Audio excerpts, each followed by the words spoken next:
Hey there, it's Lenny McGill with the GlockStore Performance and Custom Shop here in the amazing Nashville studios, and we've got something to talk about that's not really Glock, but related to Glock. It's a brand new gun from Ruger, which they call their RXM.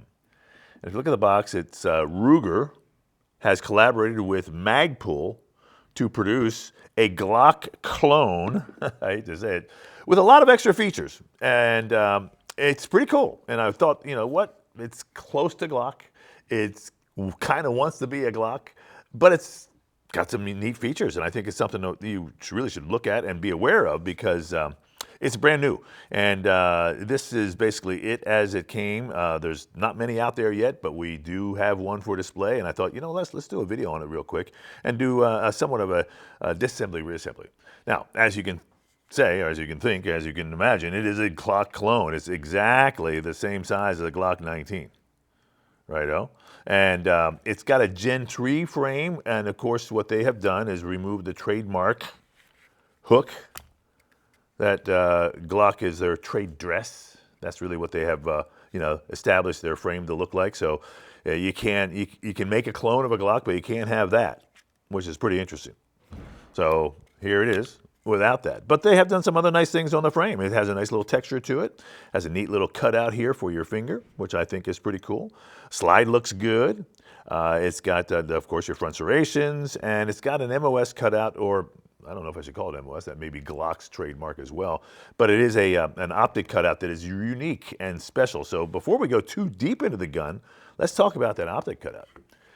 What they have done, they being Magpul and Ruger, because it's kind of a collaboration. I'm not quite sure who went where and how it all started, but it is RXM, and that's basically what they're talking about. Is the Ruger and Magpul came together and developed this. So, of course, Ruger has got the manufacturing capacity for guns, and Magpul, has lots of great ideas. So I'm going to take their plate off, and you're going to find underneath this plate something that's pretty darn amazing. It has not one set of holes, not two, not three, but a whole series of holes that will accept a whole series of different optics. All the optics that are going to be assembled. Oops, there goes that screw, and here comes the other one. And here's the plate, and the plate is plastic, just like Glock, okay? So I'm going to capture my screws in there so I don't lose them. And here's what I wanted to show you. There's all the holes. I mean, look at that. It has a variety of different holes. I've got an RMR here that I'm going to just place on top, and you'll see that a set of holes lines up with the RMR. So it will accept an RMR just like that. Pretty cool, right? It does come with suppressor height sights or taller sights that allow me to co-witness out the gate, which is pretty cool. Whoops. There goes that one. So bottom line is it does accept a variety of different optics, and it comes from the factory ready to go. So it's actually pretty cool. I mean, I got to be honest. These guys have done a lot of research, and I'm sure they figured a whole bunch of things out. Now, what they do have in the box here are these little posts that allow you to lock the optic in place with the holes that are basically in the bottom here. So that's what some of these holes are, based upon the model or make of the optic. Those posts are interchangeable. You can flip them around. There's like 4 posts in there. And like I said, the RMR has those 2 holes up there that actually will lock the slide in, and then you actually screw it down into the screw holes that match up with the optic. And the RMR screw holes are these 2 big ones right here on the side. You would put the posts up here to kind of give it something to hold on to. So, like I said, wow, they've done a lot of thought here. So let me put the plate back on so I don't lose it and don't lose those screws either. And these screws do have Loctite on them, but I must remind you that Loctite does get defeated by heat. So when you shoot this gun a whole bunch, you want to always just kind of be aware of the screws. You want to manage the screws a little bit. It's your responsibility, right? You're driving the car. So, once you defeat that Loctite, like I have done here in particular, just unscrewing it as I'm defeating it, you're always going to want to just pay attention to it. Even with an optic that you put on, you put the optic together and you put a little Loctite in the screws, it's not bulletproof. you need to look at it every once in a while. Make sure it's tight. Make sure it's not walking itself out, because the screws, once they start walking themselves out, once they get loose, they really start to walk out. So if you get it early, you won't lose a screw, you won't lose an optic, you know, and that's what my suggestion is when you take these screws out. Then always be well aware of the fact that, you know, they could walk on you. Now, there it is. There's the Glock clone. I'll call it that, the RXM. And it's very similar to a Glock in many ways, in that it takes down exactly like a Glock in a sense of the field stripping. So, of course, the gun is empty. I'm going to double check inside, pull the trigger in a safe direction. Trigger's not bad, you know, probably about a 5-pound trigger pull. Pull the slide back just a little bit, and they have a slide lock that appears to be somewhat extended versus the factory or the Glock original. And I'll pull the slide lock down the same way with a Glock, hold it down, walk the slide off, and here comes the slide. And here's the 2 pieces. Now, this is a Gen 3, right? So it does take Gen 3 guide rods. In fact, it does take our tungsten Gen 3 guide rod. So that's something that's really cool, because you can upgrade the plastic, because that's a plastic piece there. The big question is, will the barrel fit? Okay, so here's the Ruger Magpul barrel. And here's a Glock Gen 3 4 barrel for a Glock 19. And yes, looks like a perfect fit. So barrels are interchangeable as well. But there's your slide, there's your barrel, there's your guide rod, and that's basically your field stripping. That's it. You can clean everything, clean the barrel, put it back together, just drop the barrel in, and guide rod goes in, just like with the Glock. Has the same basic striker system, same safety plunger as well. Slide cover plate looks to be exact. So all those things appear to be interchangeable with Glock. Extractor, the whole EDP assembly runs in here. I would assume that this is very similar, if not exactly the same as Glock. Why change perfection? And of course you can go ahead and build that. But what's really different is the fire control unit that they built inside the frame. FCU, okay? Fire control unit. Now, SIG introduced this concept, well, I mean, in a popular way, I guess. It's probably been around a little bit, but in a popular way, introduced it with the P320. And it's pretty cool, because what happens when I take the fire control unit out, the frame is no longer considered a firearm. In fact, the frame itself, the plastic frame, is not serialized. It's the fire control unit, which has a serial number right here on the right-hand side of the frame. So, to disassemble this, I will tell you that it's tight. I mean, it's really tight. So, we're going to go ahead and take our punch set and our hammer. And I'm going to grab our small little punch, and I'm going to drive out our pins. There is no trigger housing pin. Okay, really, there's really 2. One looks like a traditional pin. The other one is kind of different. Okay, different in it's not shaped like a pin in my mind. It has a, you know, kind of a rectangular face here that kind of folds over or bends over or curves over the frame, and the pin on the other side is right here. So we're going to take the pins out from the right side to the left side, which is contrary to a lot of stuff that I've said before, because this one particular pin will not come out this way, because this side on the left side is larger. So it's not going to go out that way. It's got to go out the other way. So first things first, we're going to go ahead and take out I'll take out this pin right here, which they're going to call the locking block pin. So it requires a 3/32 inch punch, which I've got right here, just perfect. And I'm going to stick it on top of that. Now this is tight. I did take it down before we got on camera just to see how, you know, how it worked. It requires a hammer, because you're not going to be able to push that out with your body weight, okay, just like you can with a Glock. There it goes. It's almost out, right? So now I got to grab it with a pair of pliers and, you know, and yank it out. And it is tight, like I said. So let me grab it over here and go straight out. Whew. There it is. And this pin has, unlike the Glock, does not have a shelf on it or a shoulder on it. It's just straight and smooth, kind of curved and flat on one side. I guess it's just beveled edges on both sides. How's that? Pretty deep bevel there. So I'm going to stick that into my donut hole here so I don't lose it. Now, the big takedown pin, okay, is right there. And I can actually push that out with a larger punch, which I will use because it'll give me a little bit more purchase on that thing. All right. And it also is pretty tight based upon my one-time experience of taking this apart. So I'll pound it out. It's coming out a lot easier this time, I'll be honest. Okay, and there it is. And that's what they call U-shape right there. So you can see how it's up, facing up, right? So out comes the pin, drop it off in there.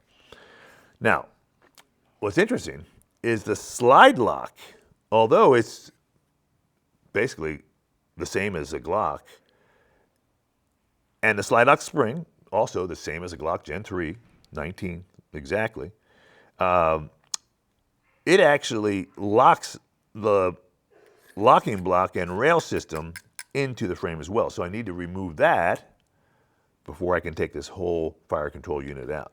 So to do so, I take a punch, my little 3/32 inch punch, and I'm going to push down on the spring, which is found right in there. It's a little leaf spring, and it actually is the spring that gives the slide lock its pressure, okay? So you can see it bending and all that. So the reason you need to use this, this punch is because you need to depress that spring, okay, and remove the pressure off the slide lock and let the slide lock just drop out. Sometimes you have to walk it out a little bit, and that's what I'm going to do right now. So once I have it depressed, there it comes right there. So it just slides right out. And that's the slide lock. Now, so once you do all that, drop that in there so don't lose it. Once you do all that, we need to pry up the entire fire control unit. You know, it's really interesting because you think, well, how is it sitting in there with so much force? Well, there's a nice little key system down here that kind of locks the rear into place. So in order to remove this, they recommend in their manual is to tilt up the front first. So in order to do that, I'm just going to take a little flathead screwdriver and just tilt up the rails a little bit, just so I can get there. And there's also then a little notch right there that allows you to get in there with a screwdriver and tilt that up even more. And there you go. Whoop. Well, okay, so it's supposed to sit here like that, and then you actually pull it out. But it just jumped out for me.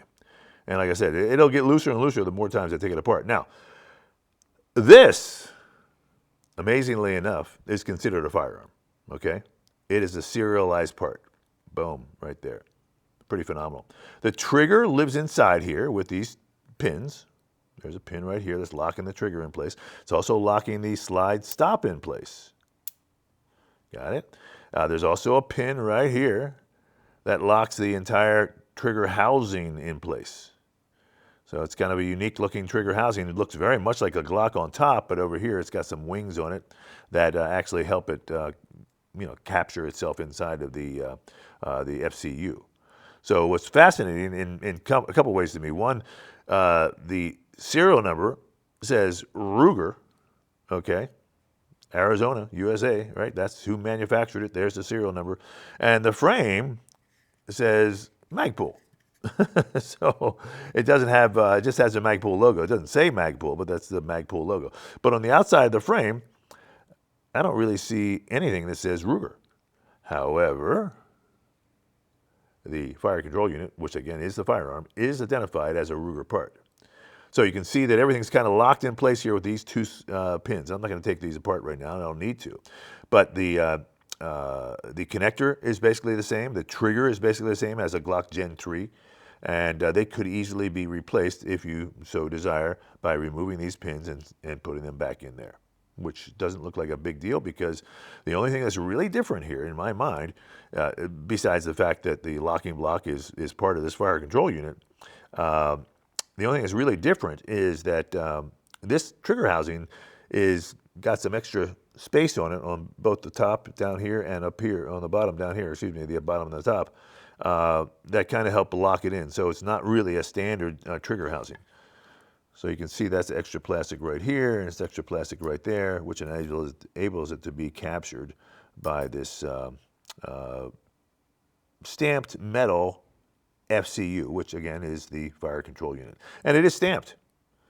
So it starts out as a big piece of metal, and they stamp it, and put all the holes in it and all that stuff, and there it is. It's pretty phenomenal. The rails are part of it. And it's, like I said, wow, it's a lot of engineering going on here. But pretty smart, because now the market for new frames is going to be, pretty exciting, because now you can take this same fire control unit and drop it into a 17 frame when they come out with one, which I'm sure they will at some point. I mean, it's ingenious in many ways. So that is the heart of the gun. And we're going to put it back into play now. You're going to see, if you look inside this frame somewhat, there's kind of, like I said, like a key system here. So what they want you to do is to drop this in first in the back side, kind of get it lined up. That's probably a good sound. And then start to push this thing down. Let's see here. There we go. So I had to kind of push it down a little bit when it was there, and now I'm going to just get it locked in place. So there it is, locked in place. And I think the first thing I want to do is put in my slide lock. Okay, so the slide lock, as I said before, has a notch on it, and the notch faces backwards, so I need to go ahead and put it in. I'm going to put it in from the left side over here, and I'm going to use my little skinny punch, and I'm going to push down that leaf spring. And as I push down the leaf spring, it'll clear. The slide lock will clear. And then I go ahead and bring it in, and there it is. And while I have it there, I actually want to test it a little bit. Looks like it's got some good spring pressure, just what I need. Okay, next, we're going to go ahead and drop in this locking block pin. I'm going to do that, just that right there. I'm going to start it here like so. Take my metal, the metal side of my hammer, just kind of get it started. You can see how tight it is, right? So I'm going to kind of give it a little bit more of that.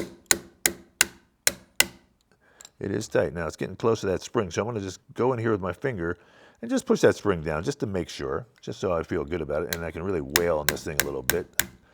And then as I get closer to the frame, I'm going to switch over to the nylon side. The nylon side, again, will allow me to, really get aggressive with a hammer and not worry about hitting the frame. Just like that. And now it's centered up on both sides, looks good. I've captured that spring. I do have spring pressure on my slide stop, slide lock, slide stop, excuse me, which is what I want. Okay, and now here comes the takedown pin. It only goes in one side, of course, because it's got two different shapes. It's got kind of this rectangular shape on the one side, and it's got a round shape on the other that actually goes, that'll come out on the right side. So I've got to go in like so from this position.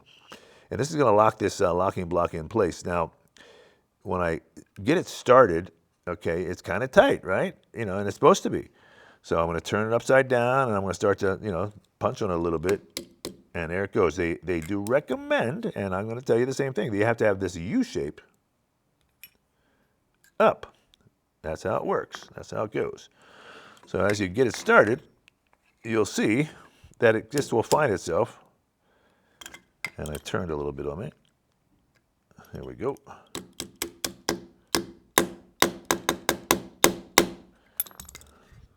Boom, boom, boom, boom.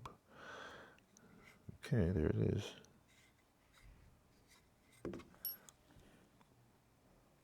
I think it has to be turned a little bit or what? Like that? Yeah. So you want to turn it just a little bit, and then you got to make sure it settles itself.